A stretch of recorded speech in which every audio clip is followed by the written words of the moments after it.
the young blues carry the news.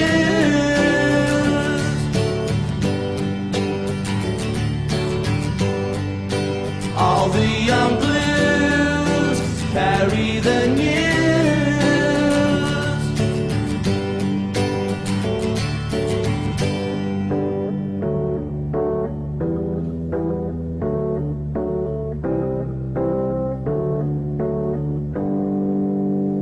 Nolo, as Paul McCartney nicknamed him.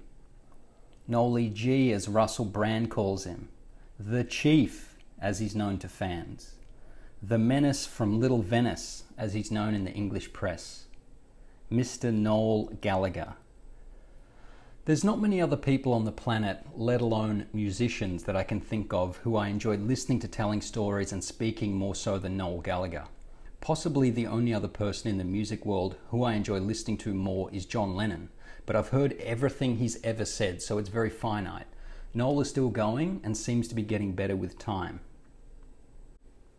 I really think that if Noel was not one of the most popular musicians in the world, that he would have been one of the best comedians of all time, especially in the UK.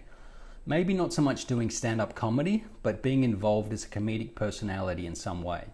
He's one of the greatest storytellers I've ever heard speak, and there has never been an interview where he doesn't say something that's humorous and witty and funny, except for a couple when he's overseas and hungover or jet-lagged. Noel's humour is better than 99% of the so-called comedians out there, and he seems to do it so effortlessly by not trying, and he's very natural at conveying a relaxed attitude, especially about his songwriting skills and his success, which comes across as very casual. He also appears very relaxed and ready for whatever an interviewer is going to throw at him, and his responses and retorts are world class, rivaling any of the best comedians on the planet. Noel is from Manchester in northern England, and by all accounts he had a rough upbringing, which no doubt shaped his humour.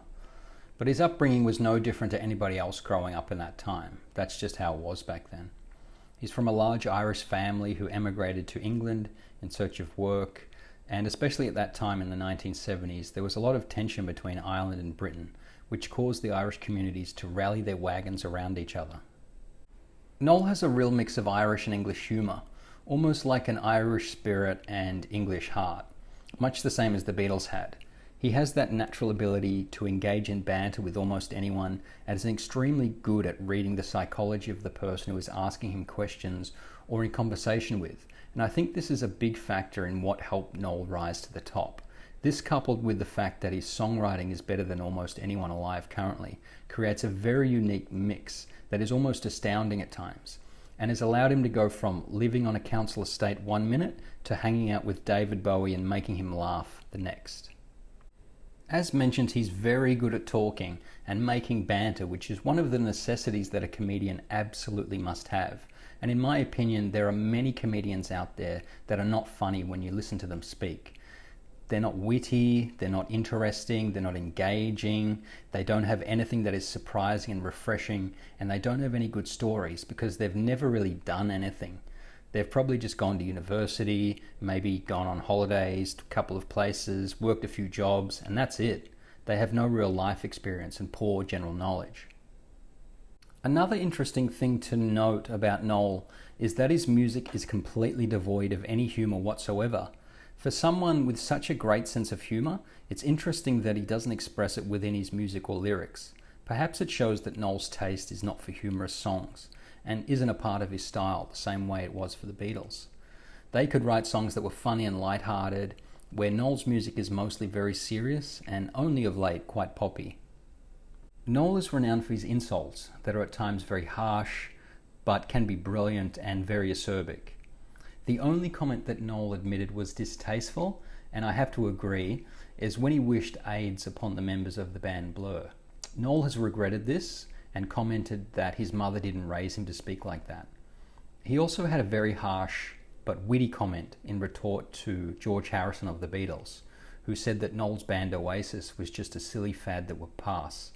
Noel commented that George was always the quiet Beatle and maybe he should stay that way.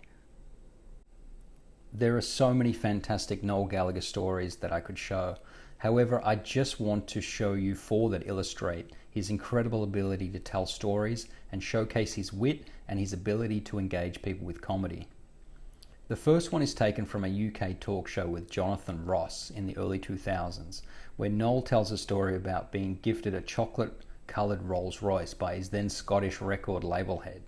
You'll notice that he set the story up perfectly, creating an atmosphere and building tension, pressure, and then delivering the punchlines with ease and confidence, giving the audience the release they wanted.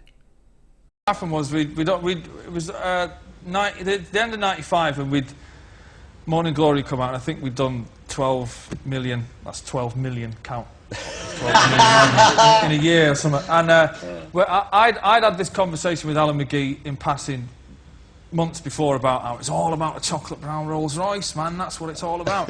And we go to this Christmas party, what Crayson are having, and on the way in is this chocolate brown Rolls-Royce parked outside a hotel. I didn't think anything of it at the time. And I get in there, and Alan gets up and he starts making this speech about blah, blah, blah, great guys, you're genius, you're a genius, you two are not, but you two are, you're all right. And he gets out this stack of little boxes, and he gives, Bonehead, this vintage Rolex, and he gives Griggs a vintage Rolex and Whitey, and then our kid a solid white silver vintage Rolex. And so I start there, and he says, "No, for you," and I'm going, "Oh, is that my Rolls Royce parked outside?" And he went, "Who told him?" And he berated everybody in the room. So he's gone around to everyone going, "Did you tell him? Did you tell him? I told you not to tell him." At this point, Liam was sat there going, "Rolex."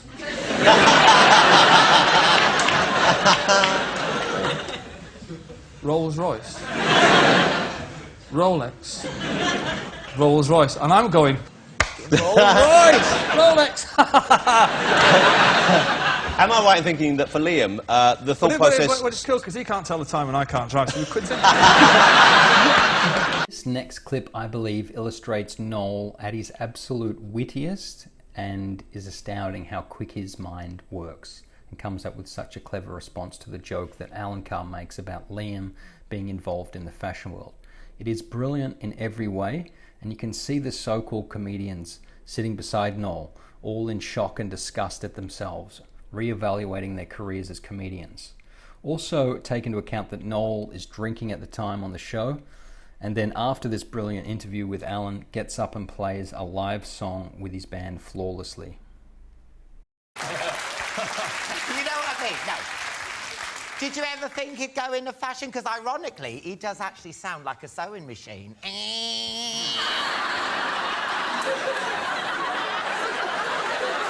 And he's a singer. Yeah, he's a... Oh, yeah!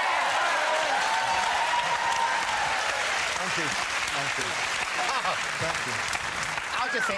Yeah. Thank you. The next clip is taken from Matt Morgan's podcast, of which Noel was a regular on, up until recently, and is another example of his excellent storytelling and also displays his uncanny ability in mimicry. I really do wish that Noel did a full-time weekly podcast because he is so entertaining and refreshing, and this one that he did with Matt Morgan with regularity was one of the best podcasts I'd ever heard. This story is about Noel's first job working at a pet store when an irate customer comes in trying to return a parrot. Thing that they used to have the actual pet shop, and I had to go in the pet shop one afternoon and hold the fort, and a big Jamaican woman stormed in the shop. She was returning a parrot. Fuck off, was it dead? No, and I'll never forget it. She was with a daughter who was called Lorraine, and she was shouting about the parrot. It wasn't dead. There was something wrong. And I said, "Look, I can't make any of these decisions. I don't know what you're talking about. So you'll have to come back when the boss is here in a bit." And she turned around and she said, Lorraine, get the bird." And they stormed out of the shop. In the next clip, recorded in 2016, again with Matt Morgan, he tells a humorous story from way back in the 90s, in his cocaine days, when he would regularly wake up with one sweaty knee, and how he went to the doctor once to have it diagnosed. The story could very well be a comedy skit, and is brilliant in its surreal absurdity, and is another example of Noel's fantastic storytelling and unique humour. I'll Then never defend forget. that. I'll never forget this. Right, it was in the 90s. I remember. Of course it was. Clearly, right, it was all connected to raging drug abuse. Right, but I used to wake up and one leg, and it was round the knee area, was always sweaty. And because you're like paranoid, I used to think, I wonder what it is. Maybe my knee's having a stroke. And I remember going to Harley Street and thinking, I'm going to go and see what it is. It's not me, it's my knee. And I remember sitting on a bed and the doctor saying, what seems to be the problem? And saying, well, I keep getting one sweaty knee.